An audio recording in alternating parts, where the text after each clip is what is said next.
All right, today we're going to pull back the curtain on the AI you use every single day. We are digging deep into the massive, kind of hidden world of infrastructure that makes it all possible. We're talking from the app on your phone all the way down to the power grid itself.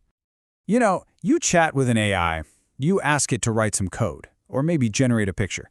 It just feels seamless, right? Almost like magic. But that magic is standing on this colossal foundation of hardware, software, and physical stuff. So let's drill down and see what's really holding it all up. So our journey is going to start where pretty much everyone experiences AI, right at the very top layer. This is the part you see, the part you interact with. But you have to think of it as just the tip of a very, very big iceberg. Yeah, this is the world of chatbots, AI assistants, and all those amazing content generators we're playing with. This whole application and interface layer is where we, the users, actually get to use what the AI can do. But everything, and I mean everything that makes these tools work, is happening way down, deep beneath the surface. Okay, so let's peel back that top layer. Underneath those friendly chats and cool images is something we call the AI stack. The best way to think about it is as the hidden engine room.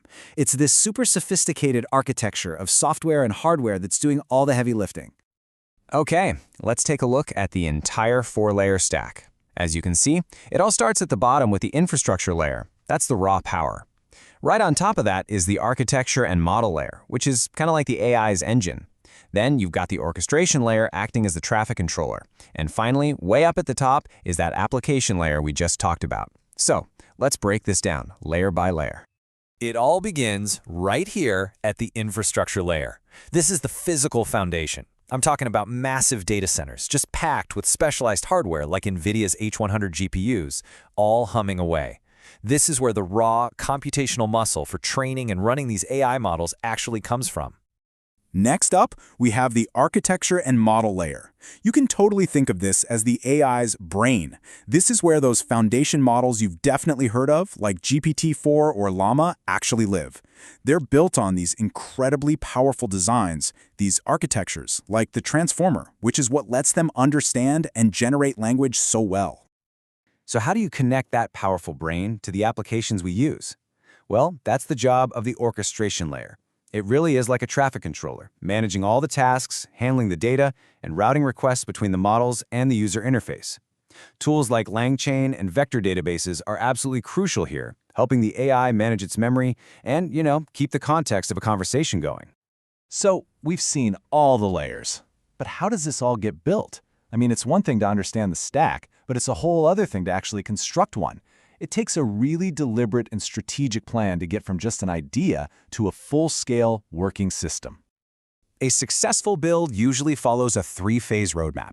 First up is strategy. You define your goals, you see what you've already got.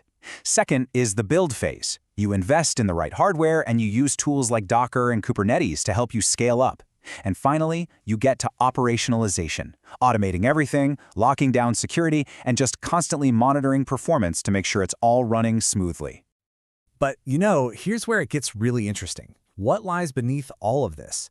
We've talked a lot about code, models, and cloud platforms, but the biggest challenges for AI's future, they might not be in software at all. They're much, much more physical. Get a load of this number. 3 years. That's the minimum wait time right now for a new big data center to get connected to the power grid here in the United States. I mean, wow. Suddenly the conversation completely shifts from code and algorithms to kilowatts and transformers. And this quote just hits the nail on the head. The sheer amount of energy these AI systems eat up is creating a massive physical bottleneck.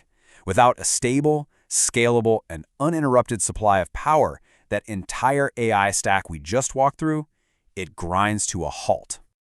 This slide shows the even deeper layers we have to start thinking about. It's not just about the data center, but what actually powers it and what it's built from. It really breaks down into 3 key pillars: power and energy, the super specialized semiconductor materials for the chips, and the advanced power electronics that manage all of that juice. So to manage this huge power demand more efficiently, the industry is moving past traditional silicon. These third-generation materials like silicon carbide, that's SiC, and gallium nitride, or GaN, are becoming absolutely essential. They can handle higher voltages and temperatures with way less energy loss, which is critical for the power supplies inside these AI servers. And it's not just the materials for the processors. AI chips need a really special kind of memory called high bandwidth memory, or HBM. Just think of it like a super wide multi-lane data highway sitting right next to the processor. It's made by stacking memory chips vertically, which is a really complex process, and it's created a major supply chain bottleneck for the entire AI hardware world. So, after seeing this entire stack, from the app on your phone all the way down to the silicon and the power grid, what's the big takeaway? What's the smart move here? For most companies, trying to build a brand new foundational model from scratch is just a huge undertaking. It costs millions, and it takes months, and that's not even mentioning the risks of things like model errors or those hallucinations you hear about. A much better strategy is to take a powerful existing model and just fine-tune it for your specific needs. There are specialized techniques like something called LoRa that make this whole fine-tuning process way more efficient, letting you get amazing results without that massive overhead. And that really brings us to our final thought. The world of AI software is moving at an absolutely incredible speed. But, as we've seen, it's all built on a physical foundation. And it leaves us with a pretty fascinating question. Will the next great AI breakthroughs be defined not by lines of code, but by our ability to innovate in power, in materials, and in manufacturing?